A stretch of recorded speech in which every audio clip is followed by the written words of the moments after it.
Subscribe करें all birds information channel को और दबाएं बेल आइकन को ताकि हमारी आने वाली हर नई वीडियो की अपडेट आपको। अस्सलाम वालेकुम दोस्तों, उम्मीद है सारे दोस्त खैर खरीत नाल हो। अज की वीडियो के अंदर उन्होंने दोस्तों वास्ते एक मैं बहुत अच्छा नुस्खा दसिया सा जिन्होंने दोस्तों के तितर बोल नहीं रहे या मस्ती नहीं कर रहा या खाना सही तरीके नाल नहीं कोई चीज़ खा पी सही नहीं रहा, क्योंकि तुहानू पता दोस्तों चक्रियां का सीज़न है तो इस वक्त तितर काफ़ी ज़्यादा बोल रहे होंगे तो मुकाबले भी हो रहे होंगे तो काफ़ी तितरों का शौक अरोई तो आता सीज़न चल रहा।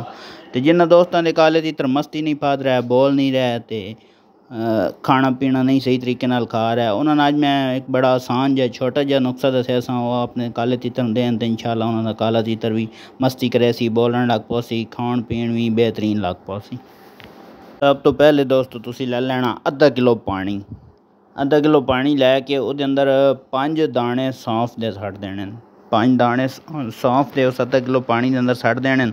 उस तो बाद तुसी दोस्तों क्या करना कि उसके अंदर मलट्ठी आती मलट्ठी का एक बेदाम दे अद्धे हिस्से जितना टुकड़ा मलट्ठी का उस पानी के अंदर ऐड कर देना। उस तो बाद दोस्तों सब्ज़ इलायची एक ले लैनी जी सब्ज़ इलायची आती उसनू खोल के ते उसके बीज ही उहदे 3-4 टुकड़े कर लेने, 3-4 टुकड़े करके उहदा बीज समेत उसनू आधा किलो पानी के सट देना। चीज़ें दोस्तों तो एक बार दोहरा दी जो तुम लिख लो या तुम याद हो। सब तो पहले 5 अदद सौंफ, 5 दाने सौंफ दे, एक अद्धे बेदाम जितनी मलट्ठी का टुकड़ा, उस तो बाद एक अदद सब्ज़ इलायची खोल के उन्होंने बीज शी समेत उन्होंने पानी के सट देना आधा किलो पानी के अंदर। ये 3 चीज़ां ते आधा किलो पानी मिला के तुसां रात को ठंडी जगह पर रखना, ठंडी जगह पर रख दे सो सुबह दोस्तों तुसी उस पानी को छान लेना, पुण लेना यानी कि छान लेना, पुण छान के रख लेना। उस तो बाद दोस्तों तुसी ले लेना अरके गुलाब का अरक जड़ा होंदा है जितना असल मिल वंजे उतना बेहतर है, बिल्कुल असल होना चाहिए। जे अगर नहीं मिले तो अरके गुलाब तुसी जड़ा मिल वंजे वो ले लो, कोशिश करो अच्छे तो अच्छा जड़ा ओरिजिनल गुलाब का अरक होंदा वो मिले।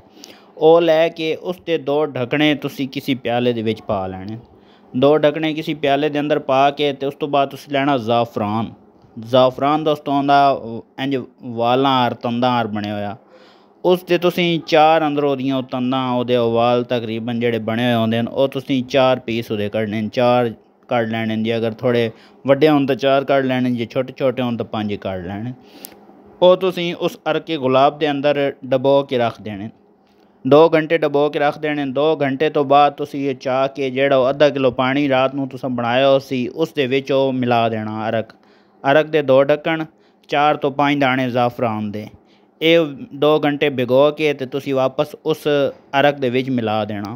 अरक दे विच मिला के तुसी दोस्तों देना हुण काले तितर नूं किस तरीके नाल ये भी गौर नाल सुनियो क्योंकि देण दा भी तरीका बड़ा तरीके नाल देना। तुसी सब तो पहले क्या करना कि उसनू रख देना बना के ते काले तितर नूं तुसी 12 बजे जिस वक्त काले तितर दोस्त मट्टी देंदे मट्टी दे विच छोड़ देना।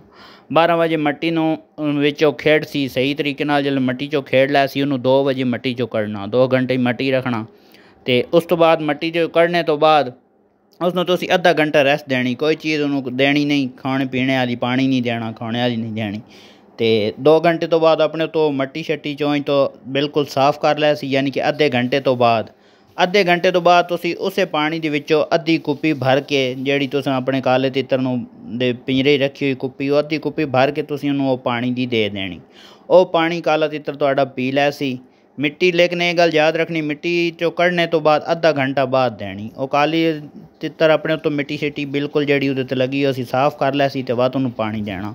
पानी दे सो वो अद्धी कुप्पी वो वैसी पी वैसी तो दूसरे दिन सुबह तो इंशाअल्लाह उसका रिजल्ट पता लग सी कि ये तुहाडा काला तितर मस्ती फाद रहा नहीं फाद रहा, तो उसका रिजल्ट 2 दिन सुबह ही पता चल वैसी। दूसरे दिन ही तुहाडा काला तितर मस्ती फद वैसी तो तुहानू सुबह दसे सी कि कोई आवाज़ मार रहा या नहीं उसका रिजल्ट।